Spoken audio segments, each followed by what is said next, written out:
Hello, everyone, and thank you for tuning in at Horse Racing today for some more 2022 preview of the Breeders' Cup. We've got plenty of coverage here for you, and we are starting on the Saturday card with the Filly and Mares Sprint. So let me just share a little info with you that we dug up here. Race 3 in the program, Breeders' Cup Filly and Mare Sprint, 7 furlongs on the main track. The profile of a 7 furlong dirt winner at Keeneland is 23 races to look at. That's an excellent sample size there. The mid to outside post with early speed is the way to go. Once again, looking at early speed. Okay, the key facts for this race. The average winner has paid $27.30. But again, that's misleading because Bar of Gold paid $135 and Shamrock Rose paid $53.60.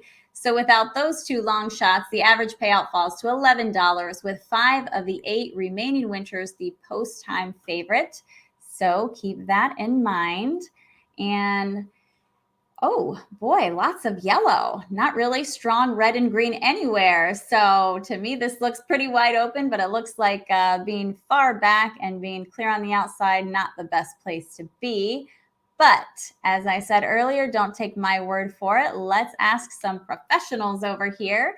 And we've got Charles and Tom back with us to share their knowledge on this race. Charles, I'm putting you up first again. I'd like to keep you on your toes. Oh, yeah, you did. Oh. All right, this is a very good race here. A sprint that's 7 furlongs, not 6. A lot of people think sprints are just 5 or 6. But can be a 7 furlong race. My choice is at least going to be for sure one of my choices, no matter where this horse draws a post, is going to be Echo Zulu. Echo Zulu is extremely fast, extremely talented. Throw out that 1 mile and an eighth that Steve had to try something. Steve Asmussen had to try to go and take a longer race, but she wanted no part of that. She ran against, Secret Oath and Nest, which Nest, I believe, is going to be one of my top picks of the whole Breeders' Cups. But in this race, I do believe Echo Zulu is the horse to catch. Mile and under is her wheelhouse, basically, 100%. So, and I know Steve has been pointing her to this race for a while now. My next choice is going to be Goodnight Olive. Now, this horse is lightly raced horse. Um, she has she's 4 years old, and Brown has really put very few races in her. She's ran 6 times. She's been in the money all 6 times. The horse has a lot of talent. She would be tough in here. She has that tactical speed, so she might just sit right behind Echo Zulu. And if there's another horse here and there that might want to challenge, like Hot Peppers might want to try to challenge Echo Zulu, I don't see that happening much. But, I think Goodnight Olive is going to have a shot at the exactas and possibly could probably get the upset over her. But right now, I think, it's not really the upset because Goodnight Olive is really going to be the favorite. Echo Zulu is probably going to be right around 4-1, 5-1. And my long shot here, it was very interesting because I was going through the whole card and Obligatorio or something like that. How do you pronounce that name? Obligatorio? Well, anyway, that's all on you. I'm not putting myself out there on that one. I really think she's going to be closing like there's no tomorrow. Should get a really good pace for her to run at, and that's my long shot. Pretty much, probably for the whole Breeders' Cup. That's the one I'm going to watch out for. Playing exotics and everything like that.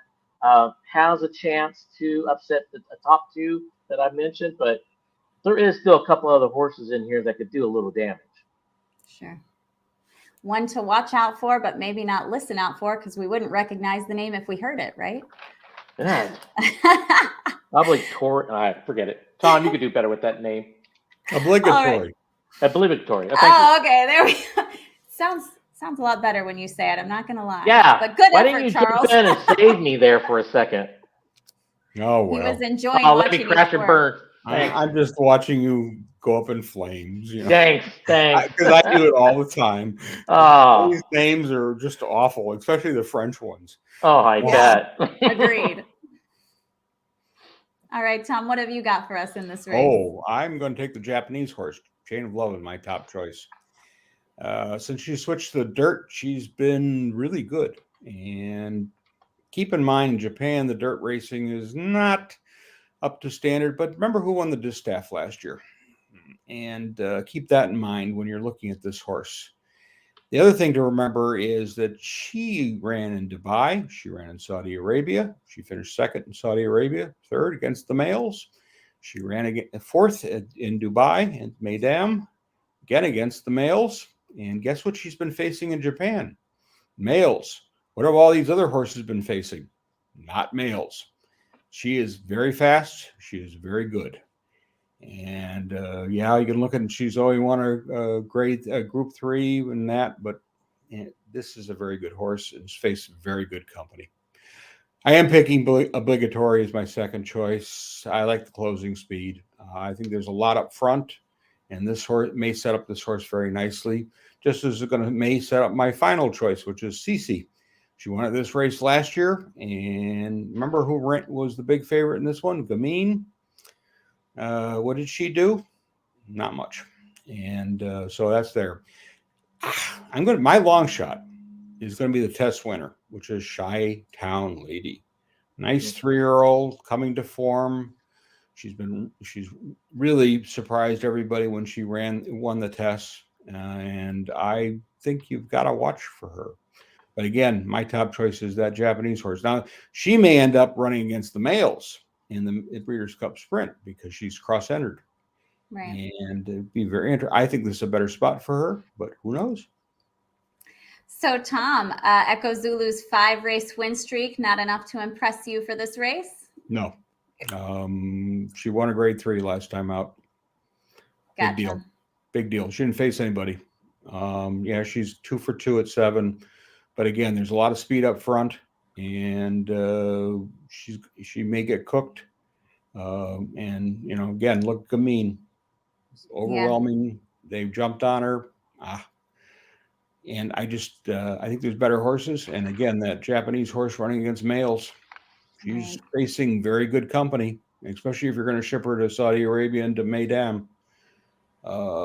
That's really hard to pass on.